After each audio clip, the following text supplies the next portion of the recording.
Bienvenue sur Gone Digital, le podcast dédié à celles et ceux qui font le web à Lyon.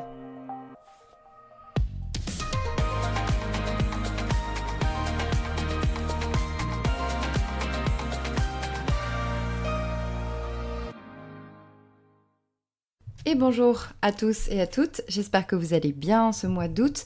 Ma prochaine invitée dans l'épisode 34 de Gone Digital n'est autre que Simonie De Weck, directrice talent et opérations chez Guidebook, une start-up qui a développé un outil open source permettant aux développeurs de créer de la documentation interne et externe. Simonie nous parle de son parcours entre le Japon et la France, de ses engagements dans diverses associations et bien d'autres choses à découvrir dès maintenant. Très bonne écoute.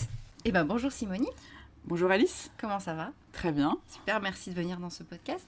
C'est merci cool. à toi. Ravie d'être là. On est dans un petit endroit climatisé en plus. Parfait. C'est pratique.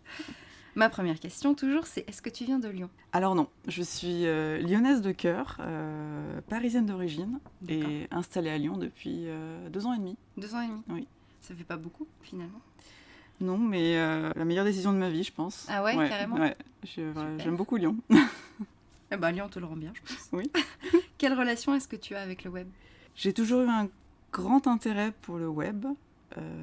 Depuis longtemps, j'ai déjà à titre personnel, j'ai créé plusieurs blogs sur différentes thématiques.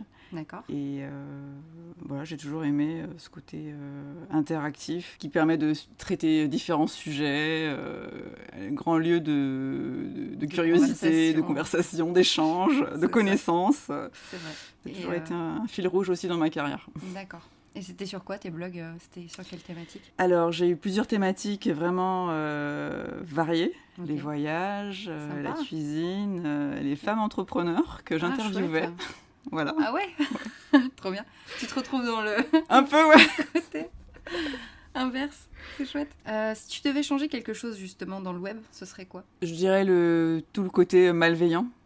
Toutes les choses qui, pour moi, n'ont pas lieu d'être là, en fait. La haine sur les réseaux sociaux. Voilà, exactement. Les commentaires. Exactement. D'accord. On s'en passerait bien. Parle-nous un peu de tes études. Où est-ce que tu les as faites déjà et comment elles se sont passées ? Alors, je suis diplômée de Neoma Business School, qui est une école de commerce que j'ai faite à Paris. Et j'ai une expertise, en fait, une spécialisation en audit et finance d'entreprise. Okay. Alors, parcours assez linéaire, entre guillemets. Ça s'est bien passé ? C'était une bonne école ? Oui, ouais. Avec qui j'ai gardé beaucoup de liens, justement. J'en parlerai plus tard. Voilà, c'est ça. T'es restée 5 ans, c'est ça ? Non. En fait, je fais un master spécialisé. Un master, voilà. Ouais. D'accord. Audit et finance d'entreprise. C'est ça. Donc du coup, tu as commencé ta carrière en tant qu'auditrice, c'est logique, et assistante chez PwC. Voilà. C'est ça. Donc ayant une spécialisation en audit, donc j'ai naturellement intégré un cabinet d'audit. Et voilà, c'est souvent le parcours classique après une école de commerce. Finance, marketing, commercial. PwC, c'est très connu. Oui, très, c'est parmi les plus grands. Voilà, les Big Four, comme ils appellent. Voilà. Ça, exactement. Avec KPMG, EY et tout ça. Ouais, c'est ça. Donc du coup, tu t'es un peu retrouvée projetée dans cet univers-là. Ça s'est bien passé ? Oui, ça a été. Cool. Dense, hein, quand tu commences une carrière, mais finalement c'est une très très bonne école pour pouvoir commencer. Ouais, c'est ça. Parce que tu apprends beaucoup de choses avec une multitude de dossiers différents sur des industries différentes. Tu t'adaptes, tu apprends beaucoup de choses, tu développes tes hard skills et aussi tes soft skills en t'adaptant en permanence avec différentes équipes quand tu vas chez les clients, etc. Donc, tu y es restée combien de temps ? Je suis restée 2 ans. 2 ans. Voilà. Et ensuite, tu as été auditrice senior chez Exponents. Voilà, j'ai fait d'autres cabinets par la suite, de tailles différentes, avec toujours dans le viseur un aspect international. D'accord, ça c'est important pour toi. Oui, vraiment... ça a été aussi quelque chose dont j'ai toujours aimé, et j'ai toujours désiré avoir ce fil rouge également. International, et puis après le côté digital aussi par la suite, ça a été aussi un autre fil rouge, on va dire. Oui, parce que digital, numérique, tech, voilà. C'est pas ta formation de base en fait, voilà. Digital. Donc en fait c'est quelque chose, tu t'es passionnée pour ça plus tard dans ta carrière. Voilà. Okay. Les skills de base c'était la finance, et ensuite pouvoir l'adapter dans un environnement justement tech, digital. D'accord. as une affinité pour ce secteur-là. Voilà, exactement. Ouais. Et je lis là mes notes, mais tu as eu des clients dans le domaine de la biotechnologie et des logiciels. Ça devait être passionnant aussi. Voilà, ouais. C'est comme ça. secteur. Ouais. Tu parles plusieurs langues, en fait? Oui, donc anglais. J'ai appris l'allemand au collège, bon, c'est un peu loin, collège-lycée. J'ai séjourné pas mal de temps au Japon, donc j'ai commencé à apprendre le japonais, mais c'est un peu loin aussi. D'accord. Voilà. C'est quand même pas mal d'avoir des petites notions comme ça. Oui. Ensuite, tu as été financial analyst chez, alors là, ClickTech, oui. Okay. Et Scality. Et ensuite Scality. Voilà. Alors j'ai voulu passer de l'autre côté de la barrière, non plus en tant qu'auditrice, mais d'être analyste financier. Voilà, dans les directions financières de ces boîtes, qui sont de boîtes tech. Le fait de plus travailler pour des clients, mais plutôt pour toi, pour ta boîte finalement, enfin pour la boîte dans laquelle tu travailles. Et là, voilà, c'est là que j'ai commencé à être encore plus intéressée par le côté tech, numérique, le côté dynamique, le côté innovant, tout mettre en place, faire, défaire. Voilà, c'est une autre gymnastique, on va dire. Mais tu as plus de liberté que lorsque tu bossais dans des boîtes d'audit où tu avais des clients. D'accord, c'est super. Du coup, tu as pu, on revient sur le côté international, tu as pu collaborer avec des gens à Paris, à San Francisco, Tokyo, Londres. Du coup, tu as pu peut-être voir d'autres façons de travailler ou de collaborer dans ces pays-là? Oui, tout à fait. Alors déjà, tu as le décalage horaire, il faut prendre en compte déjà. Donc se dire, quand toi tu finis bientôt ta journée, les gens de San Francisco arrivent au bureau, ou bien quand tu arrives le matin, les gens de Tokyo se préparent à partir, donc il faut anticiper tout ça, jongler avec tout ça. Même Londres, tu as quand même 1 heure aussi de décalage, et donc parfois quand tu planifies des meetings, il faut aussi prendre en compte. Garder ça en tête. Voilà. Mais comme j'aime beaucoup l'aspect international, pouvoir aussi m'adapter à des cultures différentes, des personnes aussi, des manières de faire différentes. D'accord.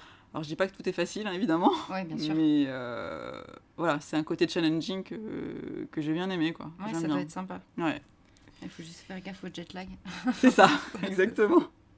Et aussi, les aspects aussi culturels, quoi. Oui, comme quoi, par exemple. Quand j'ai travaillé avec mes collègues japonais, t'as une façon de communiquer, par exemple, même les mails, faut y mettre les formes, tout le côté respectueux, etc.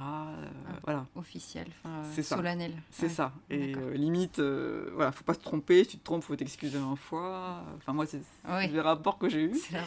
Et aux États-Unis. Et aux États-Unis, c'est beaucoup plus direct. D'accord. Les choses sont beaucoup plus directes. On met pas de forme, on y va. Voilà, ouais. Ce qui est bien aussi, je pense. Ouais. J'aime bien aussi cet aspect-là d'aller droit au but. Et par rapport au français, tu trouves qu'on est un peu entre les deux De mon expérience, oui. Je pense que après tout dépend de l'environnement. Voilà, de qui est en face de toi. Du coup, entre 2017 et 2018, tu deviens membre du comité de communication auprès des actionnaires d'Air Liquide et de Wendel. Qu'est-ce que ton rôle implique comme responsabilité? Qu'est-ce que ça veut dire en fait? Alors j'ai rejoint ces 2 comités en 2017, donc je suis toujours membre de ces 2 comités. Yes. Alors on se réunit plusieurs fois par an pour échanger sur les moments forts de tout ce qui est lié à l'actionnariat en fait, de Air Liquide qui est une grosse société du CAC 40 et de Wendel qui est une société financière familiale. On échange sur toutes les pratiques, comment mieux communiquer avec tes actionnaires, toutes ces choses-là. Et c'est vraiment très, très intéressant. Des choses que, en plus de mon quotidien, en fait, j'apprends beaucoup de choses aussi. Tu apprends sur quel secteur, quel domaine? Financier, justement. Financier. Et puis aussi des challenges. La communication, par exemple chez Air Liquide, communiquer auprès des jeunes. Comment, au sujet de l'épargne, comment inciter les jeunes aussi à mieux aussi se cultiver sur tout ce qui est financier. Oui, c'est vrai que c'est pas forcément évident. Quand t'es jeune, tu t'intéresses pas à la finance spécifiquement. Voilà, donc il y a plein de choses à savoir et qu'on a aussi pas mal d'a priori, je pense, sur tous ces sujets-là. Donc c'est vraiment intéressant. D'accord. Et tu participes tout au long de l'année ou tu as des réunions par exemple 1 fois par an Oui, il y en a plusieurs par an en fait. D'accord. Plusieurs par an. Okay. Ouais. Et depuis plus d'1 an et demi maintenant, tu es chef des opérations chez Guidebook. Alors oui. Parle-moi de ça, de Guidebook. C'est quoi Guidebook est une start-up qui est à Lyon. Yay. Voilà. Donc, cela va faire 2 ans que j'ai rejoint Guidebook. Alors, Guidebook, c'est une solution SaaS de gestion et de partage de connaissances. Ok. Donc, c'est un outil de documentation. C'est la première fonction non-tech. Tu avais eu des devs quand j'ai rejoint la boîte. Bonjour. Voilà. J'arrive. Donc, mon onboarding, ça a été assez radical. Genre, ton bureau, c'est là-bas, tu te débrouilles. Tiens, tu prends ton ordi. Voilà, la pile de factures, tu regardes, on ne sait pas ce que c'est. Tu vois, c'était un peu comme ça. Ah ouais. On ne sait pas ce qu'il y a à faire, donc à toi de gérer, à toi de tout construire. Bah, donc, c'est bien. Voilà. T'as fait du boulot, quoi. C'est ça. Donc j'ai construit vraiment from scratch, donc toute la partie opération. Donc opération, c'est finance, RH, office management, vie de bureau, tout ça. Ouais, c'est beaucoup de dossiers quand même. Hein. Voilà, quand tu as une mise en place à faire, c'est plein de choses. Mais moi j'aime bien cet aspect création, organisation, mettre en place. Donc ça m'a pas plus dérangé que ça. Voilà, ça m'a pas, j'ai pas été déroutée ou découragée. Donc c'est une belle boîte, je pense, Guidebook. On est 15 aujourd'hui. Vous êtes 15 aujourd'hui, donc. Voilà. T'étais la combienième quand t'es arrivée ? J'étais la 7e. 7e, ouais, donc t'as vu quand même... Voilà, j'ai vu évoluer. Les employés doublés de... Voilà, exactement. Donc ça a été challenging, évidemment, comme toutes les boîtes, toutes les startups. Qui grossissent. Ouais. Voilà. Donc Guidebook, on a déjà fait une première levée de fonds. Et donc là, on prépare une nouvelle levée de fonds. D'accord. Elle est prévue pour quand ? On est encore en train de travailler sur ces sujets de calendrier, on va dire. Voilà, donc mon rôle, c'est de chapeauter tout ça.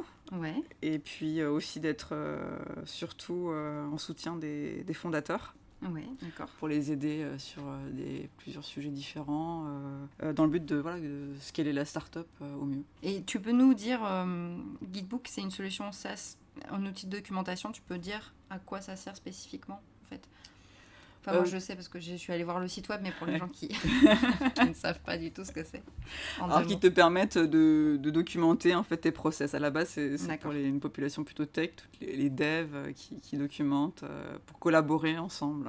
Donc maintenant, tous les process que tu dois avoir dans les boîtes, par exemple, je sais que ça m'est arrivé quand je partais d'un job et qu'il fallait que j'écrive tous les process de mon poste pour la personne qui va me succéder, c'est toujours un fardeau, c'est toujours horrible. Donc tu sors ton Word, c'est horrible quoi.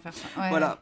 Donc Guidebook a un peu l'objectif de rendre cet aspect documentation, knowledge management plus sexy, on va dire. Plus sexy, ouais. Voilà. Ça a l'air bien. Enfin, je vous invite vraiment à aller voir le site parce qu'il est super bien fait déjà. Et en plus, il donne bien envie d'appréhender l'outil, donc c'est cool. Et rien à voir avec GitHub, hein, on est d'accord ? Alors non. C'est ça, parce que ça c'est une question que je me suis déjà posée et qu'on peut se poser. Moi aussi je me suis posée quand j'ai rejoint la boîte. Voilà. D'accord. Je me suis dit que vous êtes une filiale de GitHub. Non. Pas du tout. Non. Parce que aussi GitHub c'est bien pour les devs, donc voilà, c'est pour ça qu'on très connu. On peut mélanger un peu les deux, quoi. Exactement. Okay. Parle-nous un peu de ton engagement bénévole auprès d'associations et d'écoles. Alors, j'ai lu sur ton profil LinkedIn, j'ai lu Neoma Alumni, du coup, et Passerelle Numérique et Social Builder. Voilà. Les 3. Alors, j'ai toujours voulu m'impliquer en parallèle de mon job sur des sujets qui me sont chers, des sujets que j'aime beaucoup, pour lesquels j'ai un grand intérêt. Donc tout ce qui est justement numérique, tout ce qui est partage, empowerment, le fameux give back aussi. Ouais. Et donc c'est pour ça que j'ai rejoint Neoma Alumni, qui est l'association des anciens de mon école, Neoma Business School. Okay. Donc j'anime en fait ce qu'on appelle des tribus, en fait, des associations. Okay. Donc quand j'étais à Paris, c'était Neoma au féminin, donc tout ce qui est problématique plus féminine, on va dire. Voilà. Okay. Et là maintenant à Lyon, j'ai rejoint la tribu lyonnaise, donc j'anime, donc on organise des événements pour réunir toute la communauté Neoma lyonnaise, enfin Rhône-Alpes. D'accord. Réunir, favoriser les échanges, le networking, c'est quelque chose que j'aime bien. D'accord, super. Et Passerelle Numérique ? Alors, Passerelle Numérique, c'est une ONG, une association dont la cause est de former des jeunes issus de milieux défavorisés en Asie du Sud-Est. C'est top. Ouais, aux formations justement du numérique. Les formations sont de 2 ou 3 ans en fonction des pays. Donc on est implanté aux Philippines, au Vietnam et au Cambodge. Et donc à l'issue de cette formation, la plupart trouvent un boulot et ça permet de vivre et aussi sortir de leur famille de la pauvreté. Oui, c'est ça. Donc c'est ça qui est génial. Cercle vertueux. Ouais. Voilà, exactement. Top. Donc au niveau micro, puis au niveau du pays, tu te dis qu'il y a quand même des choses qui se font, tu vois. Alors que ce sont des jeunes qui ça se trouve, auraient vécu encore longtemps, un peu, pas dans la rue, mais dans des milieux, dans des conditions de pauvreté. Donc je me suis rendue sur place et j'ai aussi vu que ça marchait. Enfin, on a rendu visite à on a été voir les dortoirs, on a été voir les centres de formation, également des familles. Voilà, on voit que ça marche vraiment. C'est pas non plus que du vent. Et donc j'ai rejoint le conseil d'administration en 2016. Et donc je suis aussi au conseil d'administration de Neoma Alumni. Et donc pour Passerelle Numérique, c'est trouver un job dans le numérique, dans le digital ? Voilà, tout à fait. Ouais. D'accord. Ouais. Okay. Et les former sur les nouveaux outils. Et exactement. Leur donner un job. C'est super. Ouais. Et Social Builder, du coup, tu me disais... Et Social Builder, je suis plus ambassadrice, mais j'aime beaucoup la cause. Hein. Je connais très bien Emmanuelle Larocque, la fondatrice, qui est une amie que j'ai connue à Paris, qui est également une belle cause, je dirais, hein, de former les femmes au métier du numérique, les sensibiliser, le côté empowerment, encourager, pouvoir trouver des passerelles pour que les femmes puissent se former, se reconvertir aussi. Donc je trouve ça super. Ouais, c'est top. Tu crois beaucoup en cette notion de mentorat, parce que est-ce que tu es mentor pour Neoma Passerelle Numérique ? Alors j'ai déjà mentoré, voilà, et c'est quelque chose que je fais assez naturellement, je dirais. Je sais pas, je pense que naturellement j'aime bien mettre les gens en relation. Dès que je vois quelque chose, mais tiens, ça me fait penser à telle personne, donc je lui envoie, donc je le fais assez naturellement finalement. D'accord. Et je pense que, voilà, de par notre expérience, quand tu atteins un certain niveau d'expérience, bon, je dis pas que j'ai atteint Alors elle a 80 ans, là, voilà, on ne dirait pas comme ça. Je pense à tout niveau, tu peux forcément aider d'autres personnes plus jeunes, mais pas forcément plus jeunes, mais voilà, de par ce que tu as acquis jusque-là, de tes bagages, tes connaissances, je pense qu'il y a toujours des trucs à faire. Et parfois on croit pas, mais parfois ça peut être des gens vraiment à côté, tu soupçonnerais pas qu'ils peuvent te filer un coup de main. C'est vrai. Ouais, donc non, je pense que c'est assez puissant. Ok, super. C'est quoi tes projets pour l'avenir ? Est-ce que tu te vois toujours à Guidebook dans longtemps ? Est-ce que tu as d'autres projets à côté ? Alors, si on m'entend, si mes collègues à Guidebook m'entendent, dis bonjour, Simone. Alors oui, j'aimerais bien que Guidebook aider Guidebook à scaler encore. Hein. Je pense qu'il y a encore pas mal de jolly change à faire. On a une super équipe et vous avez l'air, ce que j'ai vu sur le site là, c'est vachement sympa. Je pense qu'il y a de quoi faire. Après, voilà, il y a tous les challenges de toute start-up qui doit scaler. Mais surtout, tant que je m'y plairais, je resterai, mais je suis toujours aussi quelqu'un qui est assez actif en faisant des trucs à côté. Oui, c'est ça. Donc je vais continuer à faire des choses qui me plaisent, des engagements sur des sujets qui ont du sens et qui me portent, en fait. Moi, je pense que je suis portée par les projets, en fait, qui ont du sens à côté, quoi. C'est ça. Ok. C'est quoi tes hobbies à côté du web, de ton boulot ? J'aime beaucoup tester des restaurants. Donc à Lyon, je suis servie. Ça c'est bien ça. Voilà. Du coup, tu vas pouvoir nous donner les bonnes adresses là. Voilà. Yes. Ah non, mais à Lyon, c'est incroyable. C'est un peu la capitale de la gastronomie. Ah non, mais c'est Ah non, mais il y a tellement de choses.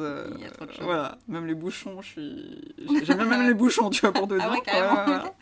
Non, j'aime bien tout ce qui est lié à la bouffe. On va dire. D'où le blog de cuisine. Voilà, exactement. Ça y est, c'est bon. Du coup, on revient sur le côté un peu mentor. Quels sont tes conseils pour les personnes qui voudraient faire un peu le même métier que toi, c'est-à-dire peut-être avoir ce côté technique et en même temps travailler dans un domaine qui te plaît ? Je pense que quand tu as un projet, faut réfléchir à tout ce que tu peux mettre en place pour le réaliser. Et je pense que parfois on se fait une montagne de pas grand-chose, finalement. Je pense qu'il y a des choses qui peuvent tout à fait se réaliser, ça peut prendre du temps, mais que tu peux réaliser en s'entourant bien, en ayant des bons contacts autour de toi. Et moi, je sais qu'au gré des rencontres, j'ai appris beaucoup de choses et j'ai des portes qui se sont pas mal ouvertes aussi au gré des rencontres.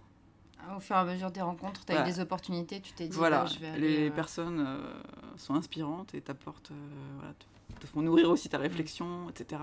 Et sur où tu vas aller, ce que tu veux. C'est ça, te donne des idées. Et je pense que c'est bien s'entourer. Également se challenger, sortir de sa zone de confort. Je pense que c'est quelque chose aussi.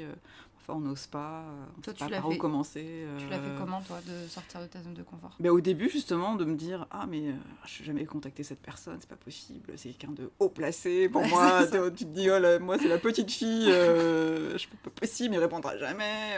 Voilà. Et puis, écoute, tu fais, comme on dit, les baby steps. Quand tu y arrives une fois, ça te donne un regain de confiance, tu vois, et petit à petit, tu stresses plus, quoi. Tu vas naturellement, tu te dis, il me répond pas, tant pis. Mais il vaut mieux tester, en fait. Faut pas hésiter à envoyer le message, même si c'est quelqu'un de haut placé. Voilà. Je me dis parfois, faut tester, t'envoies un message. Au pire, il répond pas. Voilà, et qu'est-ce que ça fait ? Il répond pas. Ou alors au pire, il dit, je suis occupée. Voilà. C'est pas grave. C'est pas grave. Next, quoi. Puis ça se trouve, tu vas peut-être le recroiser à un autre moment. Donc, oser. Faut oser, d'accord. Voilà. Je dirais aussi que tirer aussi des leçons parfois des expériences qui n'ont pas marché, des projets qui n'ont pas marché. Côté résilient, je pense que c'est aussi important. Voilà, mais ça, je pense que tu le développes tout au long de ta vie. C'est pas quelque chose qui est comme ça, qui t'arrive comme ça. Mais je pense déjà en tirant, faire une sorte de post-mortem, tu tires des leçons de tes expériences qui ont foiré. Voilà. De tes foirages. Voilà. Et c'est bien, les erreurs, faut en faire après. C'est ça, exactement. C'est bizarre quand on fait pas. Ouais, tu dis, il y a un truc qui va pas là. Tout va trop bien. Voilà, non, c'est pas possible. Ou alors t'es très confortable et t'avances pas forcément, tu peux stagner aussi. Ça, voilà, exactement. Si tu fais pas d'erreur, c'est peut-être que tout est lisse, tout est parfait. Et c'est peut-être pas. Il y en a peut-être aussi pour qui c'est. Oui, c'est sûr. Ça convient. Mais toi non. Voilà.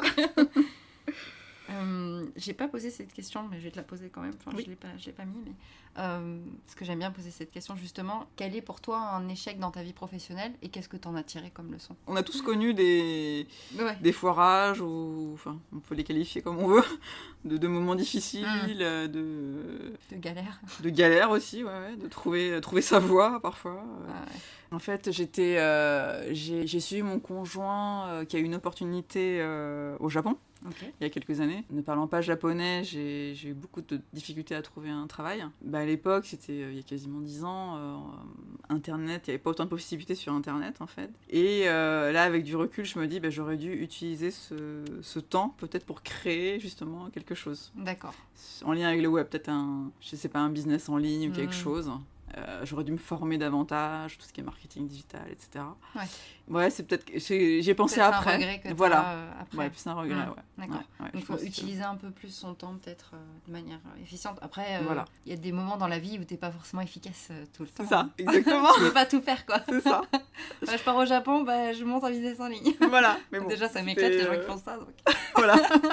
Puis en plus... Tout ce qui est digital nomade, ça n'existait pas spécifiquement il y a 10 ans. C'était pas aussi tendance que maintenant. Voilà, exactement. Tout le monde prend son laptop et se barre au soleil, je sais pas où.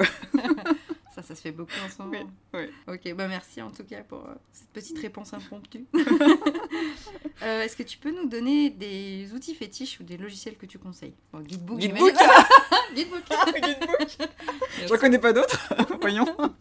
Quelles sont tes adresses coup de cœur à Lyon ? Alors, il y a un restaurant japonais que j'ai découvert il y a 6 mois, je dirais. Voilà, dans le 7e, vers arrêt de tram T1 Saint-André. Je sais de quoi tu parles, c'est Kurogama. Oui. Allez. Une tuerie. Ah, c'est trop bon. Une tuerie. Ouais. J'ai testé il n'y a pas très longtemps. Ouais, c'est bon, je fais un bon rapport qualité-prix et c'est vraiment comme là-bas en fait. C'est vraiment, je retrouve vraiment le goût du Japon. Ouais. La déco, elle est cool aussi. Voilà, elle est zen. Les tables sont assez espacées aussi, tu vois, c'est pas comme certains restos où t'es serré. C'est pas un bouchon. C'est pas un bouchon, voilà, exactement. Le bouchon, là, t'es collé. Ça fait partie du charme. Voilà, donc c'est une de mes adresses coup de cœur à Lyon, je dirais. Nickel. T'en as d'autres ? Il y a tellement de bonnes adresses. Je dirais que la brasserie Georges, j'aime bien les fruits de mer, donc j'ai bien aimé leur plateau de fruits de mer. C'est où déjà la brasserie Georges ? C'est à Perrache. À Perrache, c'est ça. En plus, je suis bête parce qu'on le voit de très loin. Oui. Marqué brasserie Georges. Tu vois que ça à Perrache. Et sinon, il y a un endroit où j'aime bien aller boire des verres, les apéros en été, c'est Quai de Saône, la buvette Saint-Antoine. Oui, sympa ça. J'adore. T'as la vue sur Fourvière, t'as la vue sur la passerelle du Palais de Justice. Et c'est somptueux, quoi. T'as une vue sur Lyon, c'est magique. Pour moi, c'est très sympa, ça. C'est mon lieu préféré pour l'apéro. Pour l'apéro, c'est important l'apéro. Tout à fait. Ok, super. Merci. Et pour finir, j'aimerais bien que tu nous parles de quelque chose qui t'a inspiré ces derniers temps. Ça peut être n'importe quoi. Source d'inspiration, je dirais une conférence TEDx que j'ai vue dernièrement, plutôt sur les femmes. C'était une TEDx Woman. Top. Voilà. Et c'était sur quel sujet source d'inspiration. Il y avait plusieurs sujets sur des actions que les femmes ont menées. Et je trouve que c'est toujours ces conférences, c'est vraiment un moment d'inspiration. À chaque fois. À chaque fois, ouais. Ah, ouais. Tous sujets confondus, même si c'est des sujets qui m'ont pas interpellé jusque-là, ou qui m'intéressent pas plus que ça, mais t'as toujours tu te dis, des parcours, des actions qui sont super. Super bravo. Ouais. Et c'est top. Merci beaucoup en tout cas, Simonie. Merci Alice. D'être revenue dans ce podcast. Ça m'a fait super plaisir. Surtout que ça fait plusieurs fois que je veux t'avoir. Et à chaque fois on n'arrive pas. Ça va. Désolée. Non, mais c'est bien. Je suis contente qu'on ait pu enfin. Yay. C'est cool. Et puis bonne continuation à Guidebook et on suivra tes aventures sur le web. Du coup. Merci Alice. Bonne continuation à toi. Merci. Le podcast est à présent terminé, merci beaucoup de l'avoir suivi. Je vous invite à retrouver Gone Digital sur SoundCloud, sur iTunes, sur Spotify, mais aussi sur la page Facebook, sur la chaîne YouTube et sur Instagram. Voilà, le lion est présent un petit peu partout. Je vous invite aussi à vous abonner à la newsletter mensuelle de Gone Digital avec tous les bons plans des invités, leurs bonnes adresses et les outils. Voilà, je vous dis à très vite, merci.